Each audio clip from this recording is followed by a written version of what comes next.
Hello বন্ধুরা, তোমরা সবাই কেমন আছো? ভালো আছো? আশা করি সবাই ভালো আছে। তো আমি আজকে চিকেন কারি বানাবো।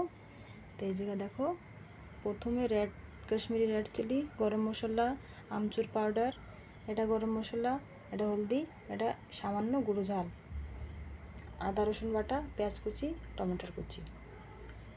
তো এই জায়গায় আমি রেখে দিয়েছি দই। তো এবার সবকটা দিয়ে মাখাই নেবো।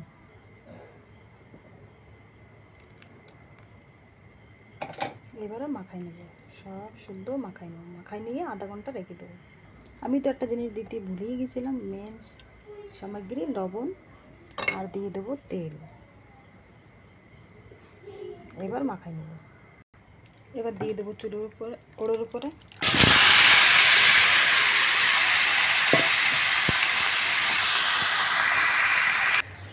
এবার একটু ঢাকিয়ে দেবো, 10 মিনিটের মতন ঢাকা দিয়ে থাকবো।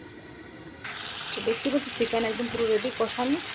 তো এবার আমি জল দিয়ে দেবো আর কিছু বাটিতে উঠে রাখবো।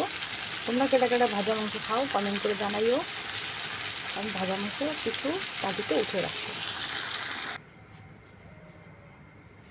তো দেখতেছো চিকেন ফুটতেছে। বেশি মাখামাখা করবো না, আজকে চিকেন কারি বানাবো বলে চিকেনের ঝোল হবে খালি। তাই এবার ঢেকে দিই একটু। তো চিকেন কারিটা একদম পুরো পারফেক্ট হয়ে গেছে। আমি এবার নামাই নেবো। দেখো পাতলা ঝোল হয়েছে। আমি এই অবস্থায় নামাই নেবো।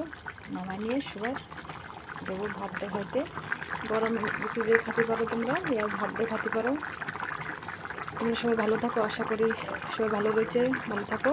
আজকের ব্লগটা এই জায়গায় সমাপ্ত করি। Bye bye, tata.